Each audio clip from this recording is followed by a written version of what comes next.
안녕하세요. 정보가 세상을 바꾼다의 인포뱅크입니다. 이번에 전해드릴 내용은 KF-21 첫 시험 비행 성공, 세계 8번째 개발국 등급, 한국이 자체 전투기 개발을 해야만 하는 이유에 대해서 한번 알아보도록 하겠습니다. 여러분의 구독, 좋아요, 그리고 필요하시면 알람 설정까지 부탁드리겠습니다. 마침내 KF-21 보라매가 19일 첫 시험 비행을 성공적으로 마쳤습니다. 김대중 정부 시절인 2001년 한국형 전투기인 KF-X 개발을 선언한 지 21년 만에 우리의 손으로 만든 전투기가 창공으로 비상하게 된 것이죠. 이번 시험 비행의 성공으로 4.5세대 첨단 전투기의 국내 개발 능력이 입증이 되었습니다. 이로써 한국은 세계 8번째 초음속 전투기 개발국으로 등극하게 된 것이죠. 이날 시험 비행은 KF-21의 제작사인 한국항공우주산업 카이의 본사가 있는 경남 사천의 공군 제3훈련비행단에서 진행이 되었습니다. 이번 시험 비행 성공으로 자주국방으로 갈 수 있는 한 걸음을 뗀 것으로 가장 큰 의의를 볼 수가 있게 되는 거죠. 자, 이것이 KF-21의 시험 비행 성공 현장입니다. 자, 그래서 이번에 알아볼 내용 KF-21 첫 시험 비행 성공, 세계 8번째 개발국 등극입니다. 자, 그림을 지금 두 가지 올려드렸는데 하나는 한국형 전투기 KF-21의 추진 일정, 또 하나는 한국형 전투기인 KF-21의 재원에 대해서 좀 올렸는데 추진 일정은 여러분들이 봐주시기 바라고 재원에 대해서 조금 볼게요. 재원은 최대 추력이 44,000파운드, 그리고 항속거리가 2,900km, 최대 시속은 시간당 2,200km, 최대 탑재량 7,700kg, 그리고 최대 이륙 중량은 25,600kg에 달하는 지금 한국에서 정말 중요한 전투기를 개발했다라고 보시면 되겠습니다. 그래서 이야기를 시작을 해보겠습니다. 방위사업청은 2021년 7월 19일 오후 4시 13분 한국형 전투기의 최초 비행에 성공했다라고 이날 밝혔죠. 한국형 전투기 KF-21 보라매는 개발을 천명한 이후 19일 창공으로 날아오르기까지 무려 22년이라는 세월이 걸린 것입니다. KF-21은 이날 경남 사천의 제3훈련비행단 활주로를 힘차게 박차고 올라 첫 비행에 성공을 했죠. 첫 비행에 성공한 KF-21은 2000년 11월 당시 김대중 전 대통령이 국산기본훈련기 KT-1 출고 기념식에서 늦어도 2015년까지 첨단 전투기 자체 개발하는 항공 선진국으로 발돋움할 것이라고 선언을 하면서 개발이 시작이 되었습니다. 그때 당시도 지금도 미국이라는 커다란 우호 국가가 있음에도 불구하고 한국이 KF-21을 성공을 시켜야 될 만한 당위성이 있게 된 것이죠. 이 부분에 대해서는 제가 마지막 부분에 또 따로 떨어뜨려서 얘기를 해드리니까 그것까지 참조해 주시기 바랍니다. 그래서 2000년도에 이렇게 선언을 하고 2년 후인 2002년 11월 합동참모본부는 당시 주력기인 KF-16보다 상위급 전투기 120여 대를 개발하는 것으로 장기 신규 수요를 결정하면서 KF-X 사업이 본격적인 추진 단계에 들어서게 된 것이죠. 그러나 추진 초기 사업 타당성에서 퇴짜를 맞게 됩니다. 이게 회의적이고 비판적인 시각을 갖게 된 것이죠. 국방부 산하 국책연구기관인 한국국방연구원인 KID 그리고 한국개발연구원인 KDI 등이 각각 2003년과 2007년 사업 타당성이 없다라는 연구 용역 결과를 내놓죠. 그러나 2009년에 반전이 일어나게 됩니다. 2009년 방위사업청이 건국대에 의뢰한 사업 타당성 분석에서는 경제적 타당성을 갖추었다라는 그 보고서가 나오게 되면서 정반대의 결과가 나오면서 다시 KF-X 사업의 불씨를 되살리게 된 것이죠. 개발 선언부터 사업 타당성 결론까지 무려 9년이라는 시간을 공중에 날려버리게 된 것입니다. 2010년 12월 예산 441억 원이 반영이 되면서 2011년, 12년 탐색 개발이 진행이 되었고 이어서 2013년 11월 합동참모회의에서 작전 요구 성능과 전력 과시기, 소요량이 확정이 됐습니다. 내부적으로 추진 방향이 결정된 후에도 외부로부터 첨단 기술 확보라는 난관에 부딪히게 되죠. 왜냐하면 이것은 방산업체의 특성상 아주 핵심 기술을 이전하지 않으려는 그런 이야기 때문이죠. 2015년 4월 미국이 KF-21 개발에 필요한 능동 전자주사식 위성배열 A사 레이더 그리고 적외선 탐색 추적 장비인 IRST, 전자광학 표적 획득 추적 장치인 EOTGP, 전자파 방해 장치인 RF 제머, 이 네 가지 핵심 장비의 기술 이전에 불가 방침을 우리 측에 통보합니다. 그래서 이것을 어떻게 할까 하다가 국내 개발로 돌리게 되는 거죠. 결국 이들 4개 핵심 장비의 체계 통합과 관련된 기술은 국내 개발로 선회를 하게 되었고 제3국의 도움, 특히 이스라엘의 도움을 많이 받게 됩니다.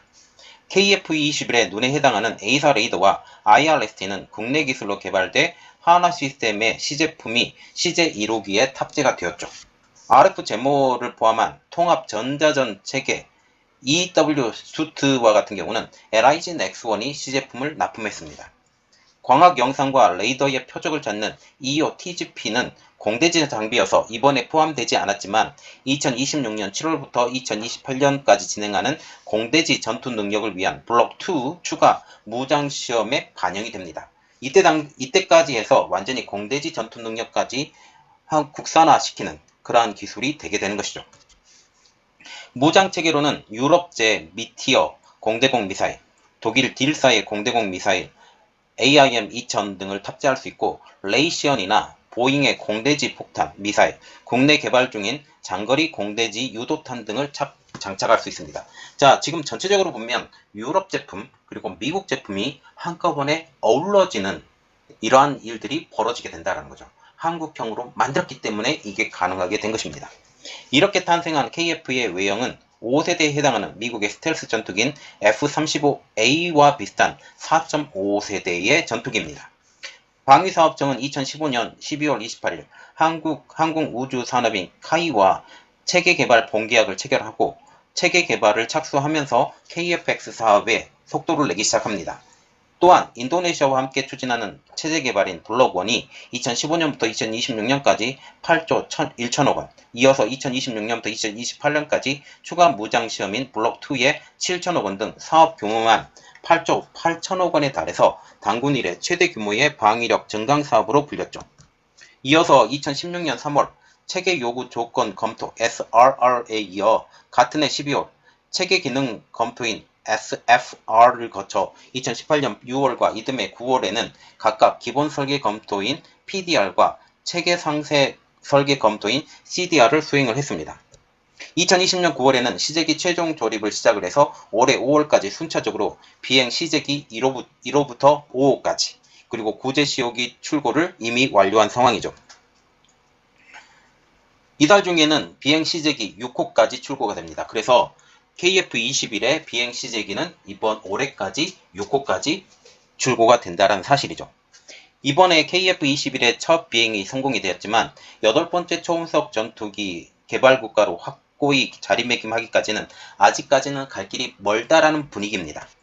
2020년 7월 시작한 지상시험은 2025년 8월까지 내구성, 기능 분야별 성능, 전기체 성능 등의 검증 과정을 계속적으로 거쳐야 되기 때문이죠. 이와 더불어 첫 비행을 시작으로 해서 2026년까지 2000여 소티에 이르는 비행 시험을 완료해야 블록 1 체제 개발이 종료가 됩니다. 그래서 2000여 비행 시험, 그리고 내구성 기능 분야별 성능 시험, 그리고 전기체 성능 시험 이러한 모든 과정을 다 거치고 그리고 지금 시험 비행까지 모두 다 거친 후에 완료한 후에 이 양산이 시작이 되는 것이죠. 그 사이인 내년 후반기 잠정 전투용 적합 판정 관문까지 거쳐야 됩니다. 공동개발국인 인도네시아의 분담금 의무를 이행하게 하는 것도 숙제이지만 남은 과정을 무리 없이 진행한다면 2026년부터 2028년까지 블록 1 초도 물량이 양산이 되어서 실전이 배치가 됩니다. 지금 인도네시아 분담금과 같은 경우는 결국은 인도네시아가 분담금을 내지 않는다면 결국 시제기를 주지 않는 방향으로 지금 간다라는 그런 말까지 나오고 있어서 이 부분은 지금 인도네시아의 향후 방향성과 지금 달려있기 때문에 이 부분은 우리가 너무 걱정하지 않아도 될 것 같습니다. 그리고 우리가 이것을 완전히 개발하게 된다면 세계적으로 지금 이 제품에 대해서 살 나라들이 많기 때문에 그리고 가격 경쟁력도 좋죠. 여러 가지 측면에서 좋기 때문에 특히 한국의 방산 기술이 지금 계속적으로 치고 올라가기 때문에 이러한 것들은 너무 걱정하지 않아도 된다라는 그런 분위기가 있습니다. 그래서 지금 2000년도 11월에 국산 전투기 개발 선언이 완전히 실현되기까지는 아직 4년이라는 시간이 남게 된 것이죠. 그러면 이번 KF-21의 첫 시험 비행 성공 의의에 대해서 한번 자세히 들어가 보도록 하겠습니다. 옆에 그림이 하나가 있는데 한국 훈련기에서 전투기 개발까지라고 나와 있는데 KT-1부터 시작해서 KA-1 그리고 T-50, KC-100 그리고 KF-21까지 이렇게 계속적으로 개발해 왔다라고 보시면 됩니다. 자세한 내용은 여러분들이 참조해 주시면 좋겠습니다. 지금 KF-21은 공군의 노후 전투기인 KF-4, F5를 대체하기 위해서 2015년 말부터 개발을 착수해 왔죠. 2015년부터 2026년 인도네시아와 함께 추진하는 개발 체계에 8조 1천억 원, 그리고 2026년부터 2028년까지 한국 단독으로 추진하는 추가 무장 시험 등에 7천억 원 등 총 8조 8천억이 투입되는 사상 최대 규모의 방위력 증강 사업입니다. 공군은 2032년까지 120대를 도입할 계획이죠. 그리고 이것이 지금 어느 정도 완성 단계, 그리고 이것이 그 손익분기점까지 정말 가려고 한다면 300대의 그 전투기가 판매가 돼야 된다라는 그런 말이 나오고 있어요. 그래서 지금 적정 가격이 나오게 된다면 지금 전투기에 대해서 군비 증강을 하고 있는, 지금 신냉전에 들어가면서 군비 증강을 하고 있는 이러한 상황에서 한국의 전투기가 이 시기에 제대로 들어갈 것이다. 그리고 결국은 스텔스까지 해서 블록 3까지 개발이 되면 스텔스 기능까지 나오는 이러한 세대까지 넘어갈 수 있기 때문에 한국의 이러한 전투기가 세계적으로 각광을 받을 것이라는 게 저 개인적인 생각입니다. 지금 KF-21은 5세대 전투기 KF-35A와 F-22에 근접하는 4.5세대 전투기로 분류가 되고 있습니다. 미국 등 선진국들이 기술 이전을 거부한 능동위상 배열인 A사 레이더 등 핵심 장비의 국산화율은 무려 89%에 이르고 있죠. 5세대 전투기보다 가격과 유지 보수 비용이 저렴해서 세계 수출 시장의 도전도 기대가 되고 있는 상황입니다. 이번 비행 시험에서는 KF-21이 첫 시험인 만큼 소리보다 빠른 마하-1 그리고 시속 1224km 이상의 초음속으로는 날지 못했지만 경비행기 수준인 시속 약 400km 정도의 속도로 날았습니다. 방사청은 KF-21이 이번 첫 비행에 성공한 만큼 앞으로 비행 속도와 거리, 시간 등을 점차 늘려가면서 각종 성능을 확인하는 추가 비행 시험을 2,000회가량 더 실시한다는 계획을 갖고 있죠. 방사청은 이를 통해서 2026년까지 KF-21의 성능 검증을 마무리하고 체계 개발을 완료한다는 계획까지 세워두고 있습니다. KF-21의 체계 개발이 완료가 되면 우리나라는 미국, 러시아, 중국, 일본, 프랑스, 스웨덴, 유럽의 컨소시엄인 영국, 독일, 이탈리아, 스페인에 이어서 전 세계에서 8번째로 초음속 전투기 개발을 성공한 나라가 됩니다. 우리가 또 여기서 눈여겨봐야 될 나라가 스웨덴이죠. 스웨덴은 사브를 통해서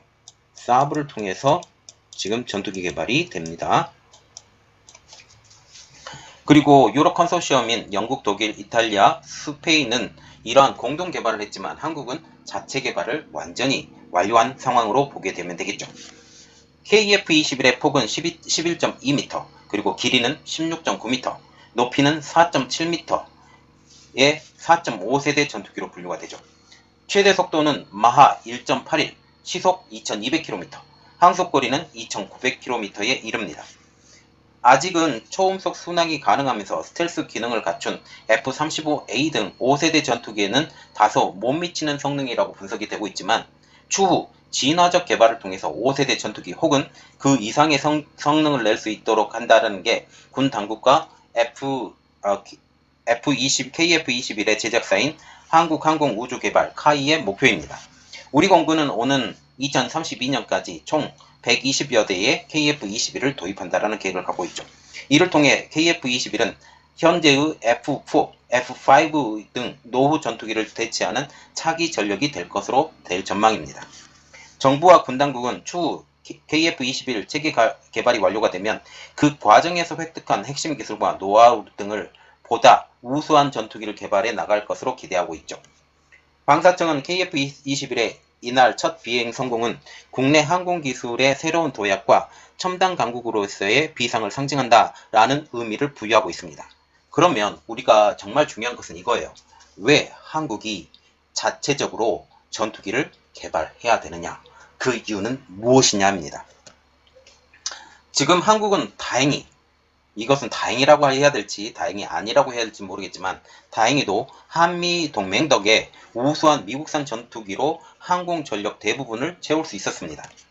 미국이 전 세계 20여 개국 정도에만 팔았다는 F-35A도 40대나 확보한 상황이죠. 그런 한국이 전투기의 개발에 나서고 있습니다. 첨단 기술의 집약체인 전투기 개발은 진입장벽이 높기로 유명하죠. 동체에 부착되는 센서를 비롯해서 레이더와 엔진, 체계 조립 등 수십 년간 축적된 기술 확보가 반드시 필요해야 되는 기기로 알려지고 있죠. 선두주자들이 개발비를 회수해 가격 경쟁력을 확보한 탓에 후발주자들이 출발선으로부터 고전할 수밖에 없는 구조입니다. 일단 개발을 하고 지금 계속적으로 추가 발주가 들어가게 되면 지금 현재 가격보다 계속적으로 떨어지게 돼 있어요. 이 떨어지게 돼 있기 때문에 개발비를 이미 회수했고 가격 경쟁력까지 이미 확보한 미국의 다른 타 기종의 전투기보다 KV-21은 분명히 비쌀 수밖에 없습니다. 또한 최첨단 기술이 접목돼야 되기 때문에 현지 관리자들은 기본적으로 석박사 학위 소지자의 전문 지식도 가져야 된다라는 굉장히 고학력을 가져야 된다라는 치명적인 단점을 갖고 있죠. 말단 인력도 수개월 넘게 전문 교육을 이수해야만이 개발에 참여할 수 있습니다. 이러한 상황에서 한국이 전투기를 개발하려고 하자 미국이 성능할 줄 알았던 4개의 핵심 기술의 이전도 막판에 불가 판정이 나게 된 것이죠. 이에 1960년, 1970년대 베트남전을 참전한 노후 전투기인 F4, F5를 제때 교체해 전력 공백을 막으려면 검증된 전투기를 해외에서 직구매해야 된다는 의견이 거셌습니다. 그것도 미국에서 말입니다.